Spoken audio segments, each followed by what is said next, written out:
Well, hello there.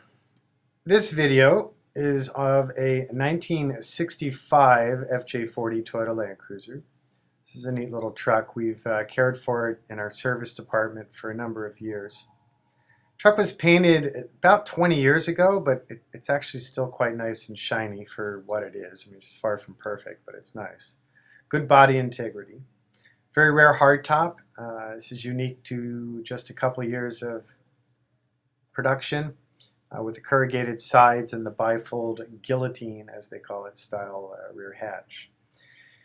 So although we have had history with this truck, we just combed through it and did our usual inspection and service before selling it with the hopes of adding value and ensuring that all the evident needs have been addressed. So in the case of this truck, that means we rebuilt the stock steering box. We replaced all the arms and ends with new Toyota assemblies.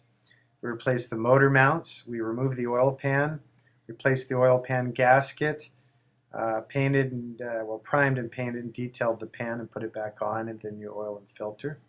We did a full factory tune-up with points, cap, rotor, plugs, fuel filter. We adjusted the aftermarket Weber carburetor, which is tuned perfectly right now, and put new base gaskets on it. Replaced the parking brake shoes, transfer case seals, drain and fill in the tranny and transfer.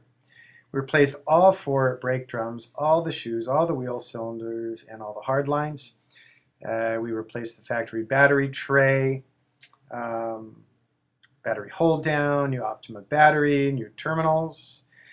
And last, and certainly not least, major overhaul of the front axle. So Burfield seals, gaskets, bearings, races, the whole party. That's a costly job.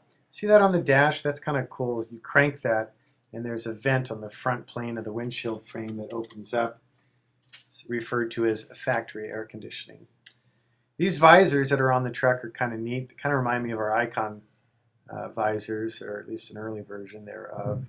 These appear to have been done back in the 60s, and they work great, so I wouldn't screw with them. I'd leave them alone.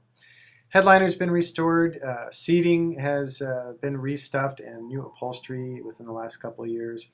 Interior is carpeted, but it's not hiding the train wreck up the floor. It's a very nice body.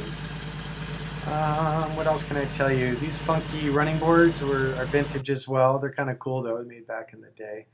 Rear seats are the extra long jump seats with a vintage aftermarket roll bar added. Underneath the driver's seat there you have a storage bin and then a 2/3 passenger, and there are lap belts. In the back, right by the Toyota emblem, there's like a little spider web cracking, evidence of early Bondo repair.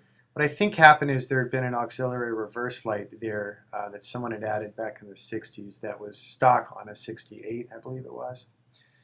And it's cracking a little bit there. You see there's a recent CD head unit, a couple supplemental gauges, plus the stock gauges, stock dash, stock controls, nothing cut, nothing altered, anything added is hanging down. Here's that little funky spot on the rear of the body. You can see it there on the left above the Toyota emblem. Emblems are new. Body in the typical problem spot down low is quite nice and quite clean. So that's my whole story. Really nifty truck. Price is $22,000. We just finished servicing it here the week before Christmas 2012. If you have any interest, give us a holler, 818-280-3330.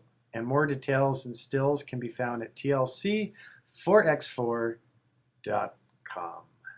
Thank you for watching. Getting better with that camera, huh?